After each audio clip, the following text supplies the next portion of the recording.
If I can do this, anybody can do it. I learned that word I is very dangerous. I didn't have to know everything. What I needed to do was be able to know people like you. Our first grade and second grade teachers like focus on your weakness, and we're all like, no, no, no, no. Focus on your strengths. Spend more time in your strengths. That definition of balance is to move in a swinging and swaying motion, are able to communicate it with everybody on the team about where we're going. The stickier team members were, right? They want to be with a leader that has vision. There's a difference between a dream chaser and a dream catcher. Hey, everybody, and welcome to the Dreamcatchers podcast. I am your host, Jerome, and I've got Colleen in with me today. She and I met almost a year ago. Can you believe that? At a conference in, I don't even remember what city we're in. It was a far, I think far we were away. in Vegas. Las Vegas We were first in time. Vegas. It's funny. Financial advisors in Vegas. Seems like it doesn't go together, but it was one of those interactions, one of those meetings where I was like, I hope that I get to build a long, deep relationship with this woman because she is just so amazing. And so when she hopped on, big old smile and just the warmest greeting.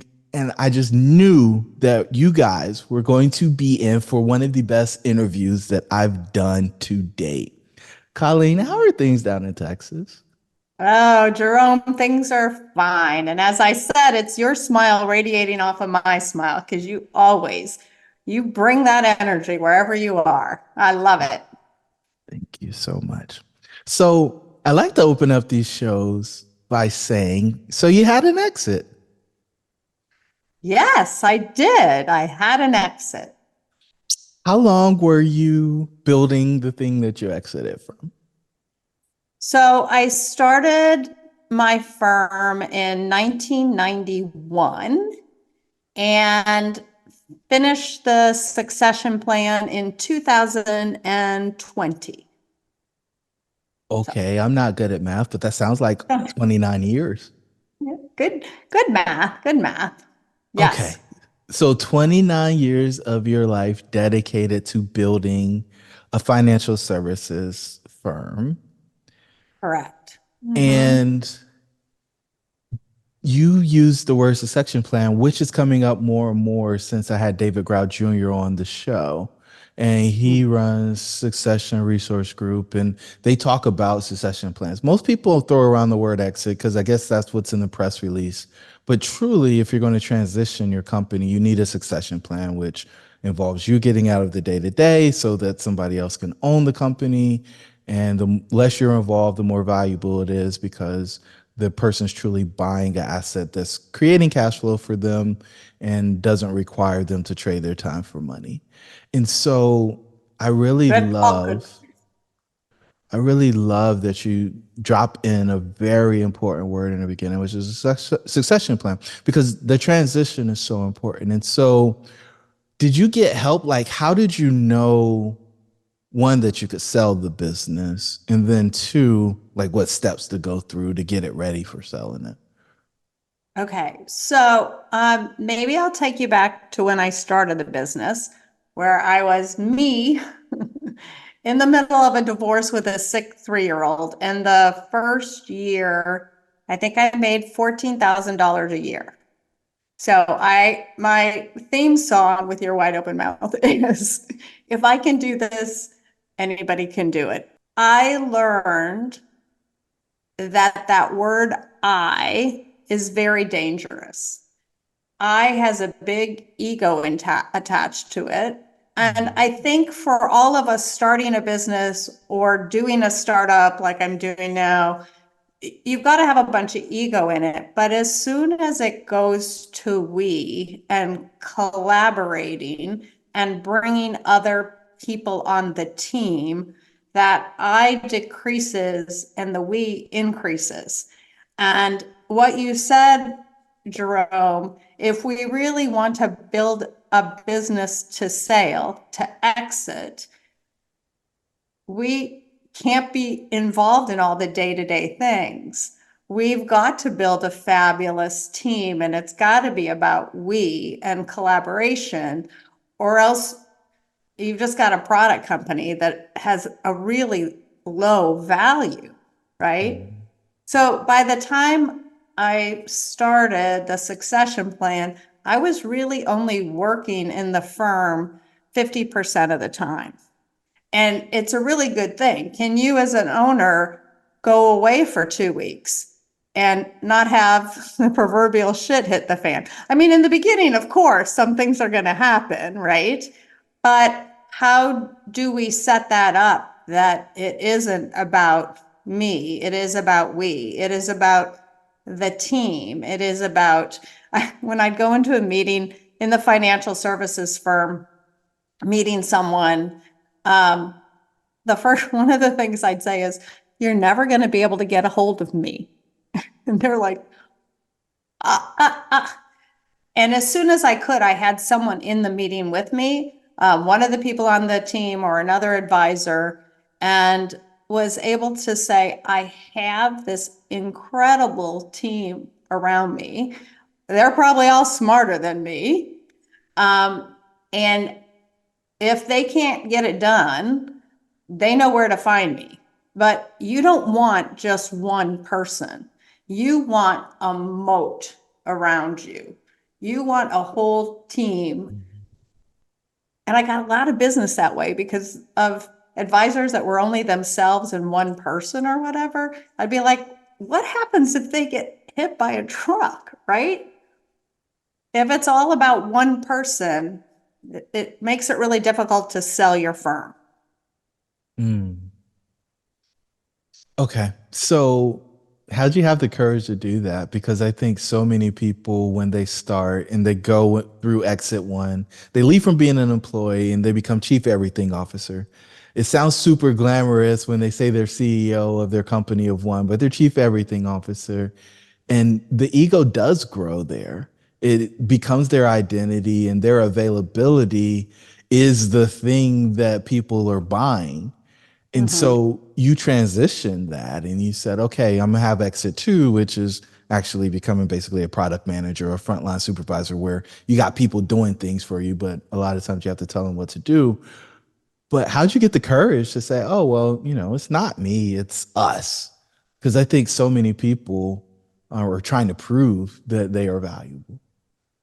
Yeah, it is a confidence thing, isn't it, Jerome? I think I had some good things and some not so good things of being a single parent in the business. Some of the good things were it made me, I had to leave. I had to pick up my son. I had to take him somewhere, or I had to do this, or I had to do that.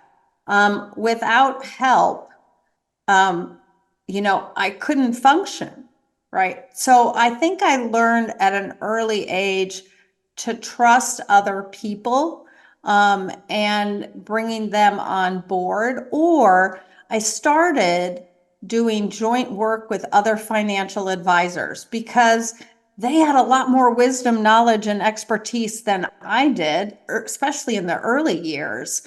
Um, so I didn't have to know everything. What I needed to do was be able to know people like you, or people that I could collaborate with, that I could bring into the meeting. So I knew had somebody that was fabulous at estate planning. I mean, I still couldn't learn as much as she knew, even back then. I had somebody that was fabulous with investments. So if there was somebody over $10 million of investment assets, I'd bring them in. I'd somebody that was fabulous at advanced insurance. So part of it is having the confidence and the willingness to give up half the case or half the revenue to bring in these experts. So I became really the expert. I always say I was the expert at asking questions. And what I was the expert at was asking questions about prospects and clients' futures. Where did they really want to go? People forget that there are people's futures attached to their money. And Mm. I became really good at finding out about the future that they wanted to have. So the other things, there are people who wake up every day that love doing input on financial plans. I mean, I got to a place maybe 15 years in that I didn't even know how to put stuff into. When you say chief everything officer, you're working at night, putting all the input into the Mm. software, running the proposals, doing all that stuff. I purposely, when I sold, I had $500 million of assets under management. We Ooh. had financial planning fees, life insurance, long-term care, disability. I mean, we had a full planning, estate planning. Um, I never learned how to do Excel. People are like, you have to, you have such a, nope. I've got really good people who love Excel. But it was a way when you said, how do you stop being chief everything officer? If I don't learn Excel or I don't learn Canva or if I don't learn PowerPoint, then I have to rely on someone else. Mhm.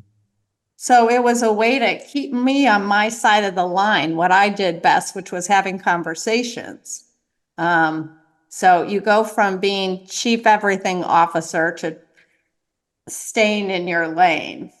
And I'm sure anyone else who's run a company knows that if you can do it, you can always probably do it better, right? It's Mhm. like, and you try to take it back.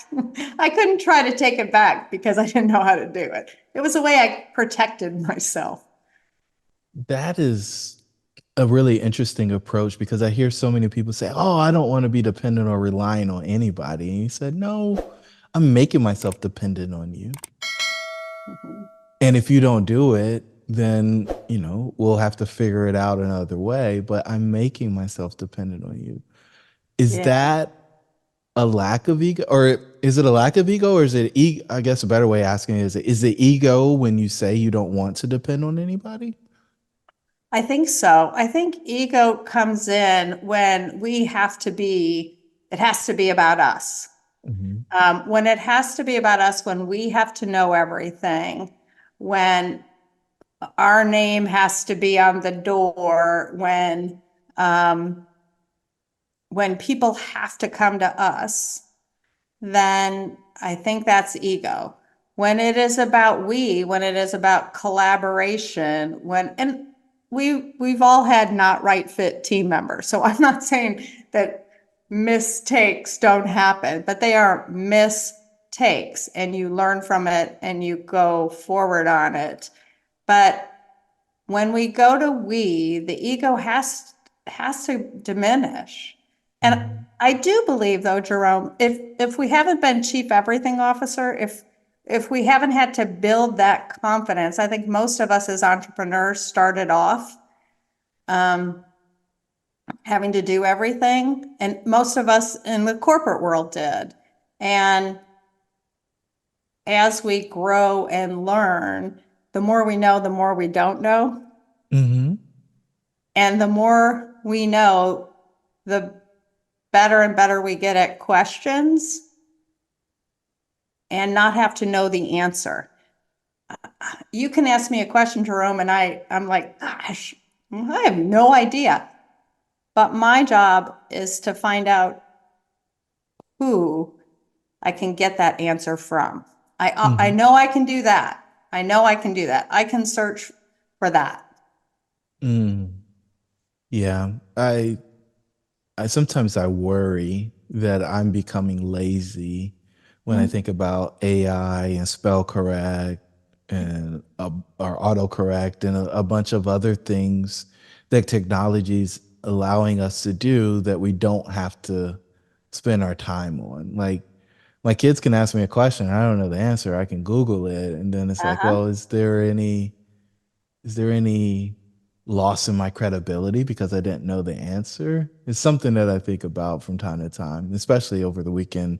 They were asking me some questions, and some of them were idealistic. Like we watched Black Panther, Uh, and my youngest daughter was like, "Why did they kill the queen?"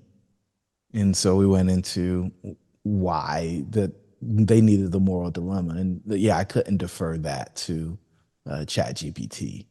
but Uh-uh. then somebody may ask me about the score of a game or who won or who a good player is, and I can look that up. As my older daughter really loves hockey, and so um, Ooh, we yay. spend quite a bit of time talking about hockey. So this is, I think, really relevant for the listeners because you get to this place where you've got to just figure out what you're really good at and what you want to be even better at and what you want other people to do. And if you're doing the stuff that you want other people to do, then you can't be doing the thing that you're really good at. And it sounds like you got really clear on that early, which is I'm good at having conversations. I'm good at being in meetings. I'm good at the client relationship piece of it. And I'll call you a rainmaker, even though you probably would never say that about yourself, but I'm good at being the rainmaker. And I can hire other people to take care of these people once I get them in the door. How Mhm. did you find that that was your thing? Was it something that you've always been good at, or did you grow into it over the course of your ownership? I think we all grow into it over the course of our ownership if we want a life outside of work. Mm. Right. I mean, we can all do all these things, but if we want a life outside of work, really paying attention to what it is that we have superior skill, we can continue to learn, it creates energy, and we love to do, which I found out about that in a program called Strategic Coach, and that's called Unique Ability. And knowing my Colby, which is an assessment about how we take action, knowing my print, which is another assessment that's used a lot in corporate, which is about why we do the things we do, and then the Clifton strengths. If I can focus on strengths, our first grade and second grade teachers like focus on your weakness, and we're all like, no, no, no, no, focus on your strengths, spend more time in your strengths.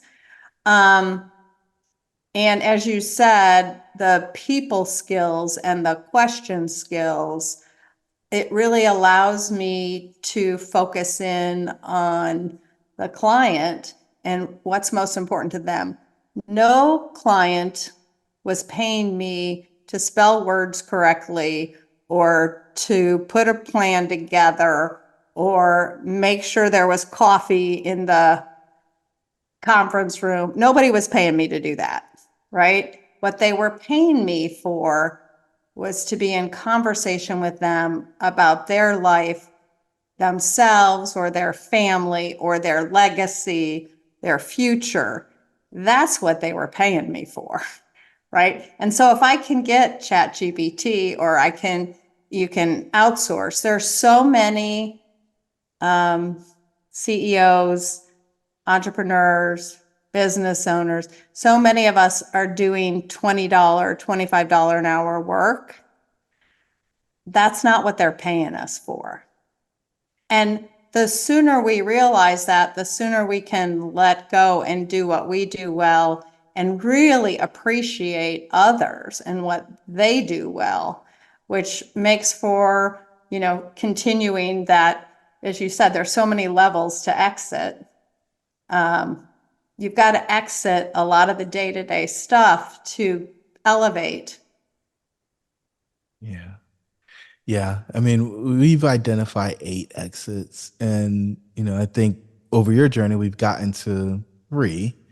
Um, with the fourth one being, did you have a board or did you go straight from just being a owner to exiting your company?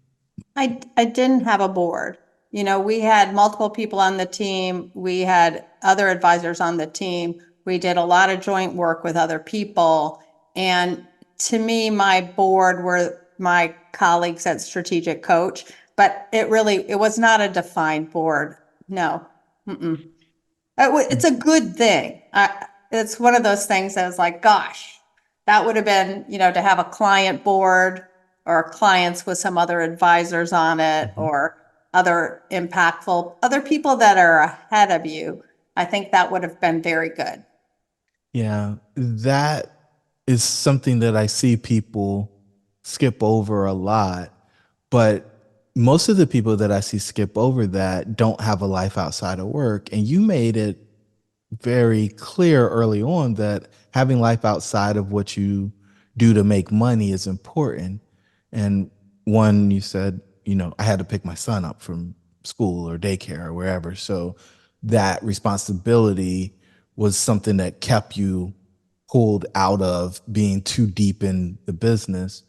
But was that the main reason why, or did you have an understanding that there's more to Colleen's life than going and serving her clients at our company, and she gets to explore those things in addition to building a company? Yeah, I, I, I don't necessarily know if I know the answer to that. What I do know is I've always said, I really hope they don't put on my tombstone, she was a great financial advisor first, right? Or a great business owner first. I want them to put, she was a great mom, she was a great sister, she was a great daughter. Now I'm married again and, I, a bonus mom. I want those things first. And in order to have those things first, and I believe for my team as well, that definition of balance is to move in a swinging and swaying motion. That's actually Webster. So there are times when I am more engaged at work, and there are times when I'm more engaged with the family. And sometimes there's the middle time. But I also want, if I'm going to leave to, pick my son up at school, I want my team members to have that flexibility too. It's not like all for one, one for all. We want a culture and created a culture that was really important. Don't get me wrong. We had lots of fabulous results and I'm a results person. So, but it all comes together when you can wrap that around the culture of the organization. So when folks are open to people having lives outside of work, sometimes that gets taken advantage of, I'll say. Okay. Sometimes people will go a little too far with it. How did you manage that? Hmm. For all of us, with things that happen really well and things that don't happen well, we use a tool from Coach called the Experience Transformer. It's actually pretty easy. What worked? What didn't work? What do we need to put in place? So we would have an experience transformer for every month that we were there, every quarter, so that we could see if something happened with an individual person, then we do the same thing. What worked last week? You left, you got this. What didn't work? You did not get your work done. Mm. What do we need to put in place for next week and the next quarter to make sure that doesn't happen again? It's usually more about process than people, but if people take advantage of it, then it's probably not a right fit person for the team. Mm. Yeah, She and doesn't those mess are around. hard. Those are so hard. One of my coaches early in my career, like year 10, when I was like, oh, I lost another team member. I had to hire another person. Oh, I lost another, hired again, whatever. He said, Colleen, the clearer you get with your vision, the quicker people leave. The clearer you get with your vision, the quicker people leave. And I found that to be very true. But I also found the clearer I get with my vision and are able to communicate it with everybody on the team about where we're going, the stickier team members were, Yeah. right? They want to be with a leader that has vision.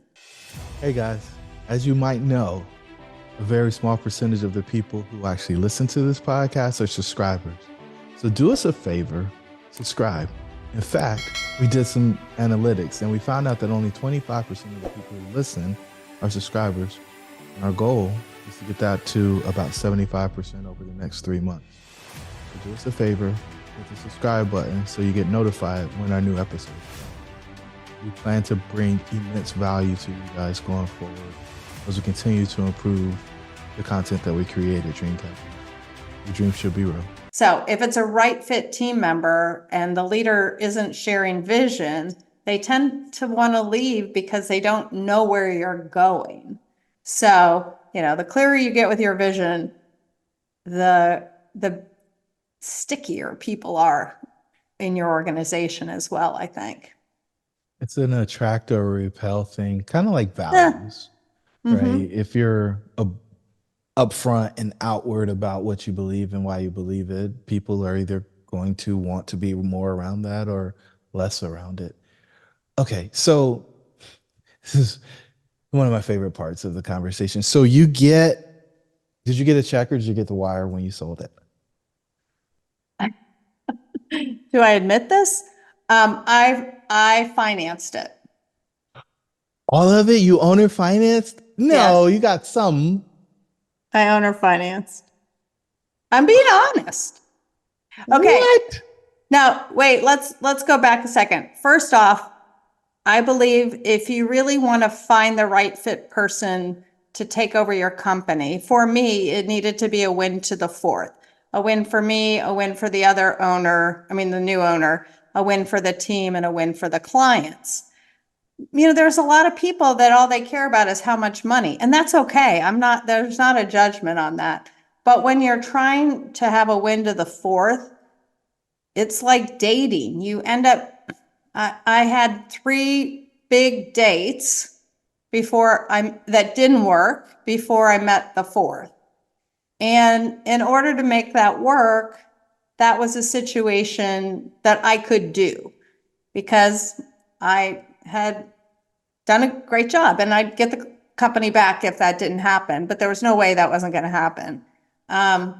So yeah, I know. Don't go there with me, Jerome. No, I'm not going anywhere. I am. So you're the first person out of all the interviews that we've done where you financed the whole deal. Mm, And that is a very interesting approach. Now, there's positive tax consequences for you by doing it that way. mhm. Um, but so few people actually move into that position. They might do a small part or they might get some stock or something if they sell Right. to a larger company. But your approach and then your win to the fourth is a really cool example of how you can accomplish and design your dream exit. So the reason why I asked if you got the check or if you did the get the wire is just because most people on that day they're looking at more money than they've ever had in their possession at one time. Yeah. Um, for Yep. you, And yeah, for me, I knew that money was going to be coming in. They paid it off. He paid it off 2 years early. So, I mean, it it's worked. It was done. It was a good thing for them and a good thing for me, because the interest rate I was able to get. The When you financially can do those things, that's a different story, right? It's a different conversation. Also, I did a succession plan, which was 3 years.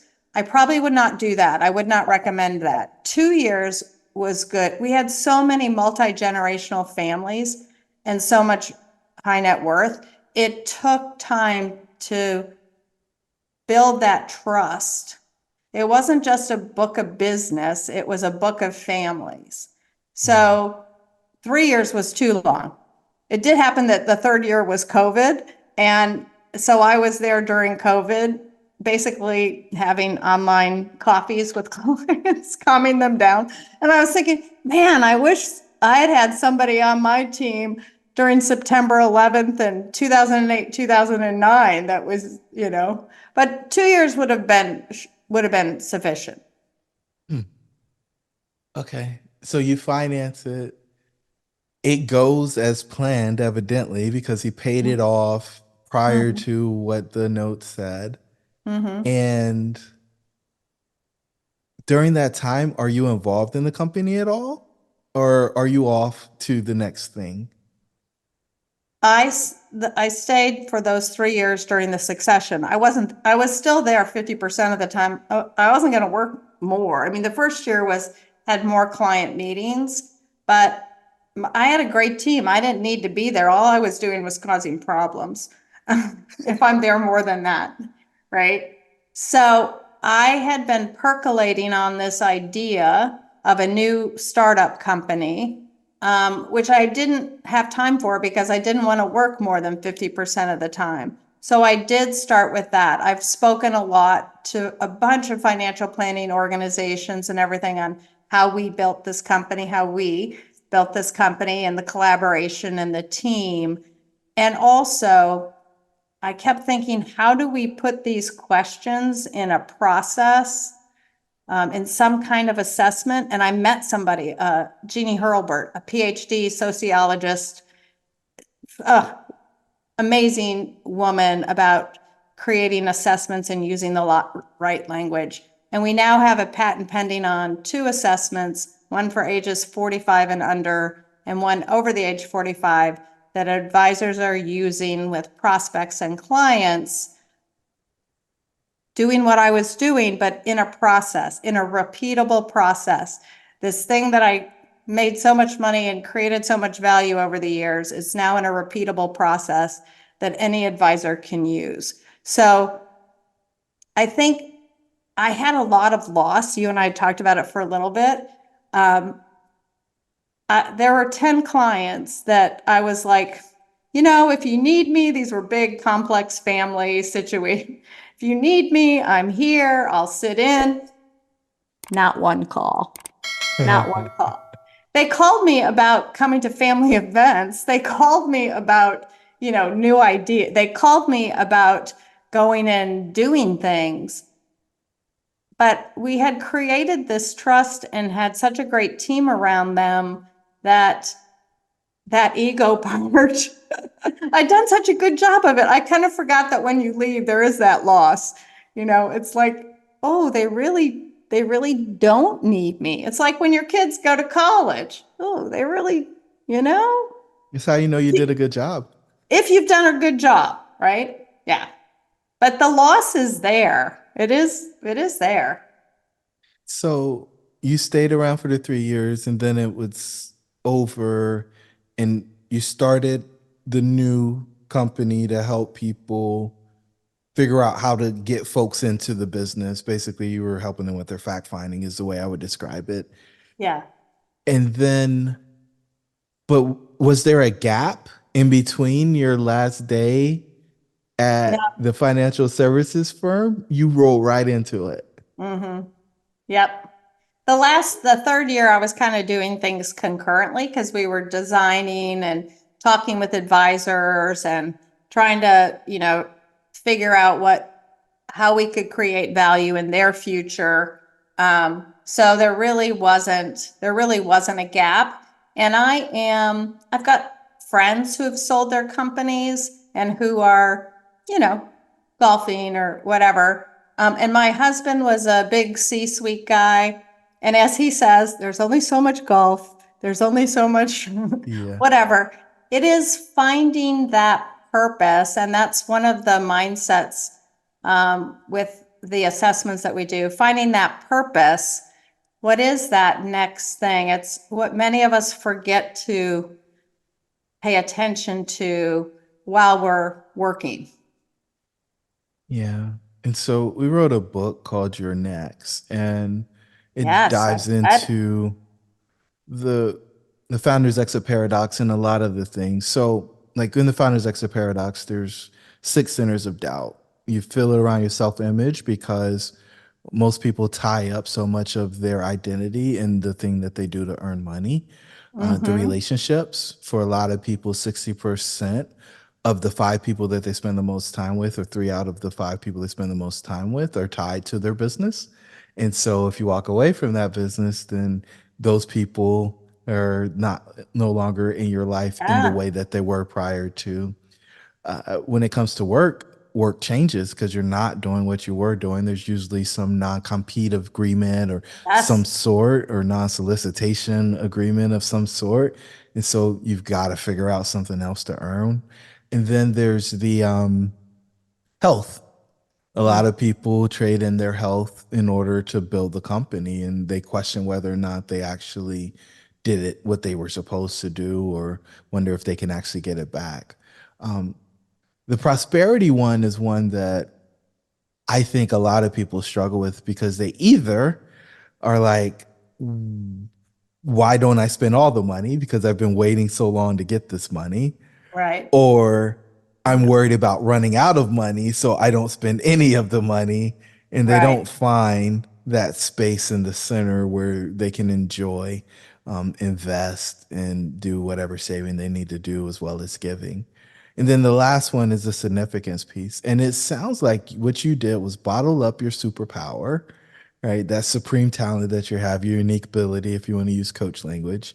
And you're sharing that with the world in a patented process. Yes. Now, I don't think most people know what that looks like, but how did you identify that that was the way that you wanted to spend time? For me, one of the things that I love is impact. And, just like you, Jerome, you have such impact in what you're doing. Someone told me the other day, it's kind of like a waterfall that trickles down. You have these conversations and the people that you're coaching, and then it's just a trickle down, right? Mm-hmm. And for me, I get to do that with coaching. It has always been a side gig. And then with financial advisors, I believe they're one of the most impactful groups of people, Mm-hmm. on the planet, because they can help people get to where they want to go. It's not just about the money, right? It's about how do you connect the money with passion. So if I can support them, if I can help them in their discovery process and make it quick and easy to see if it's a right fit client, if they can add value in their future really quick, if we can give them some action items, even somebody putting $50 a month in that maybe the advisor can't spend time with, but they can have them do this assessment and they can already start working on things. It has a huge impact. And so for me, impact is really key. And I can do it in my nonprofit work. And I can do it. This is a lot of wisdom, lots of years that I've spent in the financial services industry. So why not take those 30 years and bottle it up? I mean, I also love, doing things at the food bank, it, so, but I think this I can do and have fun with. Well, I don't think you shouldn't be thinking because you're doing it. So you should know that you could do it and you see it in the marketplace. Yeah. What's really cool about your journey is you've built teams at every juncture. You found amazing people who are kind of world class, best in class, and helped them unlock their gifts and talents. And you've kind of been the amplifier for them, which I think is kind of the quintessential toolkit of somebody who's going to achieve big results. Um, it's so impressive because few people can actually make other people better, right? And get them in a space where they can shine. It's all about putting people in the right position. Yeah. And I think that may be your superpower more than your process for fact finding clients and getting them to convert. But no, but, and I think the ability to create the system is just otherworld there. So as you were going through the process of figuring out this next thing, because I think most people have no idea how they're going to figure out what they're going to do next. Did Mm-hmm. you take time to actually reflect on what you had done? It sounds like you were doing that on a quarterly or a monthly basis already, but Yeah. And so we call that nourishing, and that's the in and next. And so you reflected on what you did, um, decouple or strip that away from what was the old firm and said, hey, this is me, this is my IP, this is my system. Um, this is valuable, and I can take this and use this in another way. And then there's the E in next, which stands for um, evaluate. And so, can we talk about the process of you Sure, evaluating the sure. alternatives? Sure. So for evaluating, this little thing called activity inventory about what are all the things that I did last month or the month before. I try to do it by the month because I can't remember back a quarter or 2 quarters. No.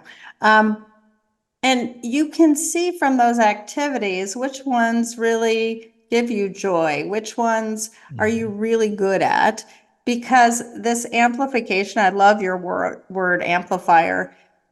We amplify when we are enjoying what we're doing, when we have really good skill around it, when we want to keep learning about it.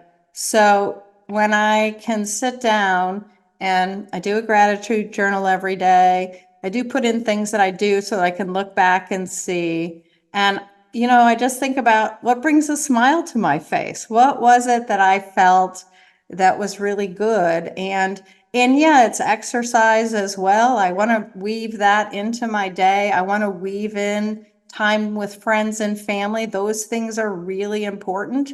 So it's not just about, oh, I started a new startup. It's still all that weaving of all those things that are nourishing, right? Yeah.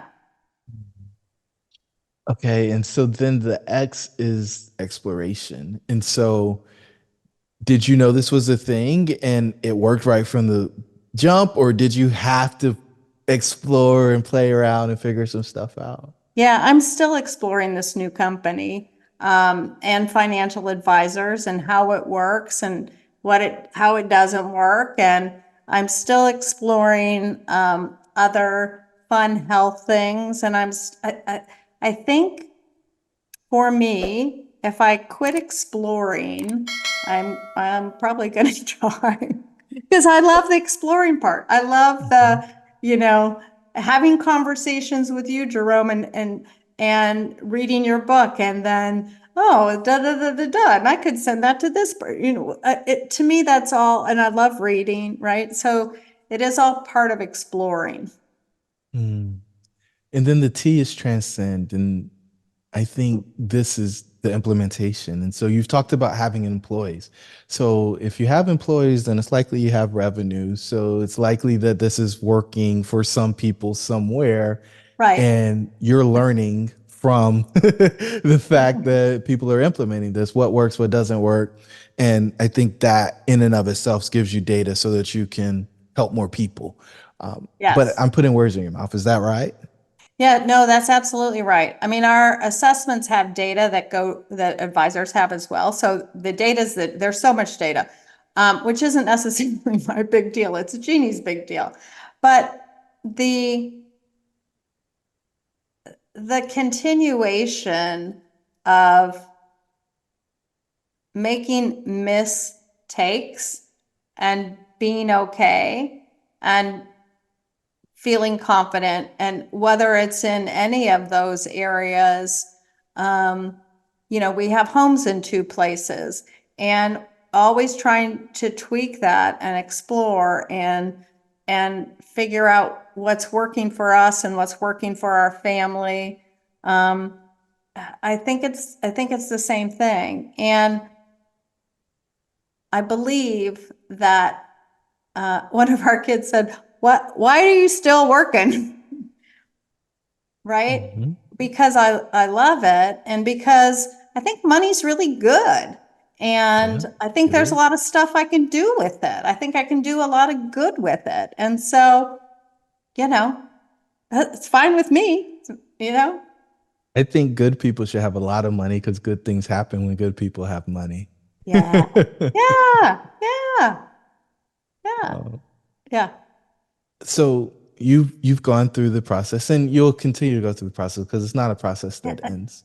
it is like a But circle, it's like a, mhm, yeah. As I it's read, iterative. Hmm. yeah, as I read your book, I was like, yeah, or a spiral, something, Hmm. yeah. Hmm. Hmm. And the hope is you keep going up. So, There are some times when I go backwards. I'm just saying.